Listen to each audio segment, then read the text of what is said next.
प्यारे बच्चों, सुप्रभात। बेटा आज हम हमारी जो बाल महाभारत है उसका पाठ 8 करेंगे बेटा। तो यहाँ पर दिन और दिनांक आप राइट कर लीजिए।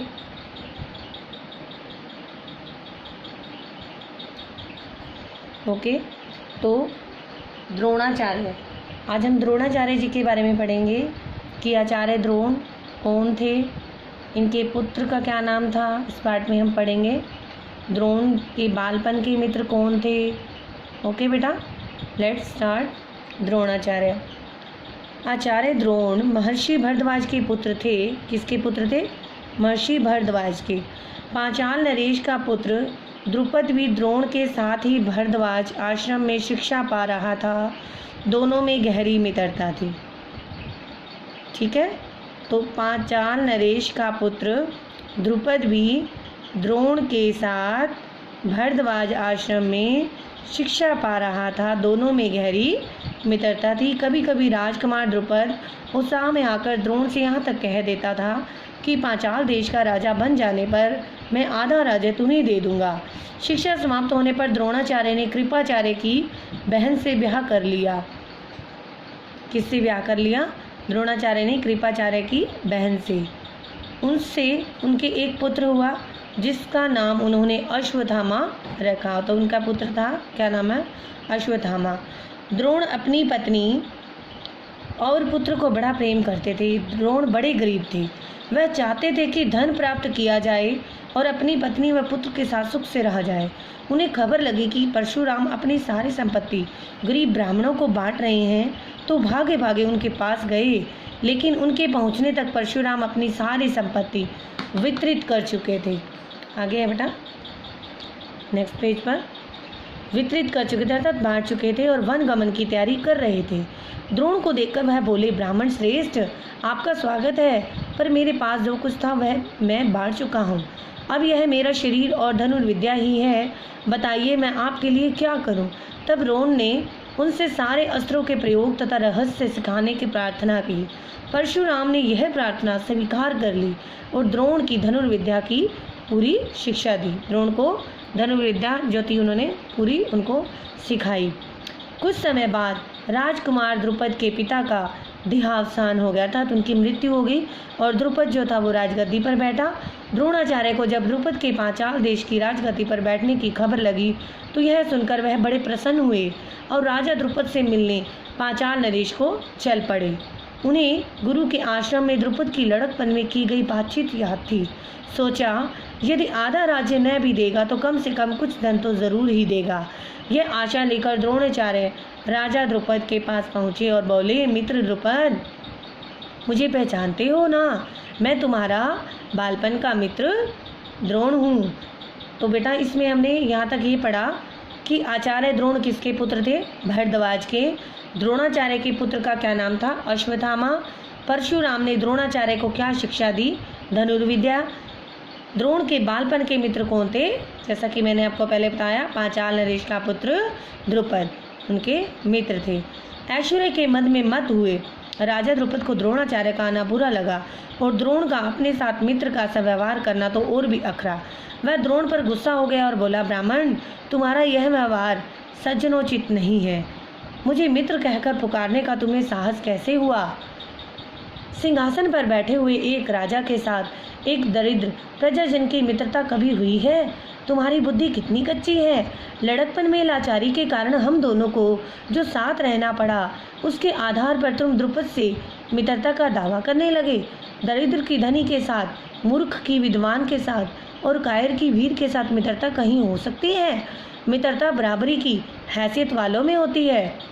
जो किसी राज्य का स्वामी न हो वह राजा का मित्र कभी नहीं हो सकता।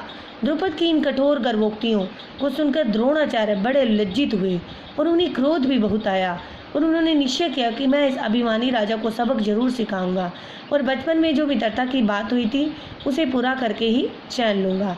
वह हस्तिनापुर पहुँचे और वहाँ अपनी पत्नी के भाई कृपाचार्य के यहाँ गुप्त रूप से रहने लगे, अर्थात किसी को इस बात के बारे में कुछ पता नहीं था। आगे बेटा, एक रोज हस्तिनापुर के राजकुमार नगर से बाहर कहीं गेंद खेल रहे थे। इतने में उनकी गेंद एक कुएं में जा गिरी। युधिष्ठिर उसको निकालने का प्रयत्न करने लगे तो उनकी अंगूठी भी कुएं में गिर गई।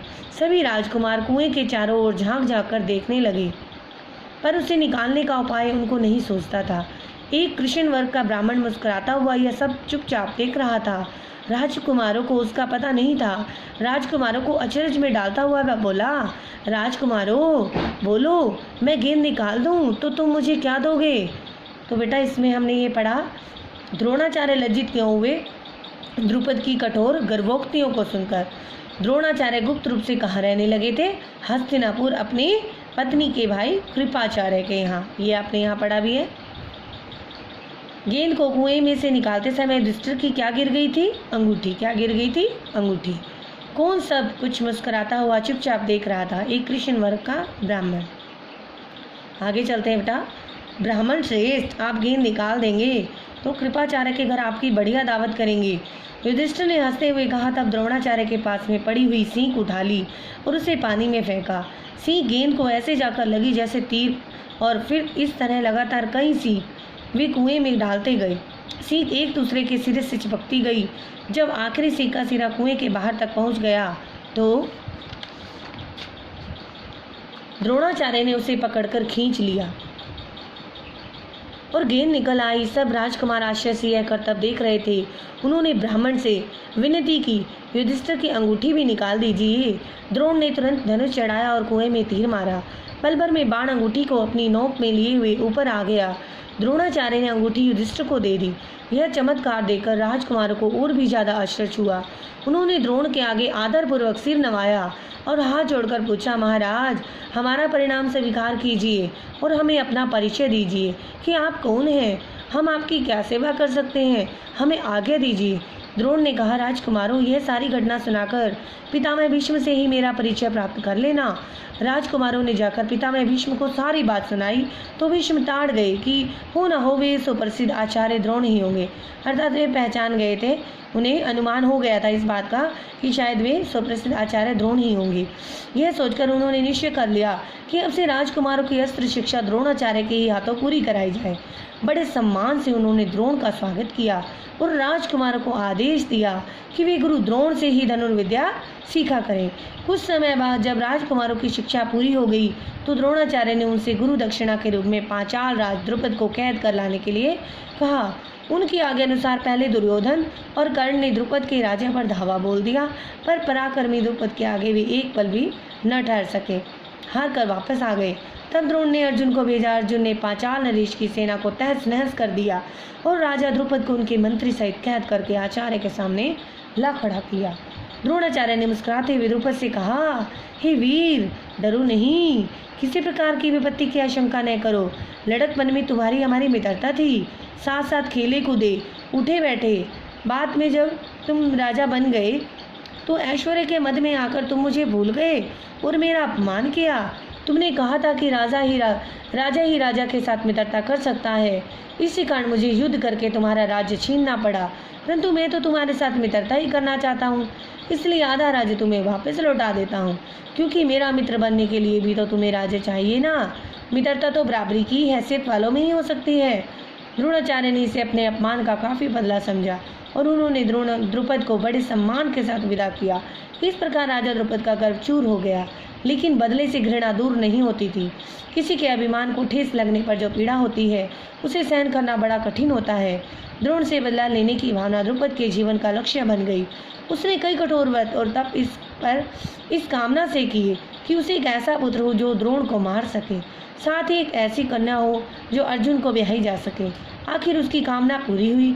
उसके धृष्टद्युम्न नामक एक पुत्र हुआ और द्रौपदी नाम की एक कन्या। आगे चलकर कुरुक्षेत्र की रणभूमि में अजय द्रोणाचार्य इसी धृष्टद्युम्न के हाथों मारे गए थे। ओके बेटा, तो हमने इसमें ये पढ़ा कि राजकुमारों ने ब्राह्मण से क्या विनती की थी कि वह युधिष्ठिर की अंगूठी भी निकाल दें। द्रोणाचार्य ने राजकुमारों से किससे अपना परिचय प्राप्त कर लेने को कहा? पितामह भीष्म। पितामह भीष्म ने क्या निश्चय किया? राजकुमारों की अस्त्र शिक्षा द्रोणाचार्य के ही हाथों पूरी कराई जाए। द्रोणाचार्य ने राजकुमारों से गुरु दक्षिणा के रूप में क्या मांगा? द्रुपद को कैद कर लाने को कहा। राजा द्रुपद को मंत्री सहित कौन कैद करके लाया? अर्जुन। कौन कैद करके लाया? अर्जुन। द्रुपद के जीवन का लक्ष्य क्या बन गया था? द्रोणाचार्य से बदला लेना। इज इट क्लियर बेटा? तब अब आप इसको अच्छे से पढ़ेंगे और इसके जो प्रश्न उत्तर हैं वो आप याद करेंगे। ओके बेटा?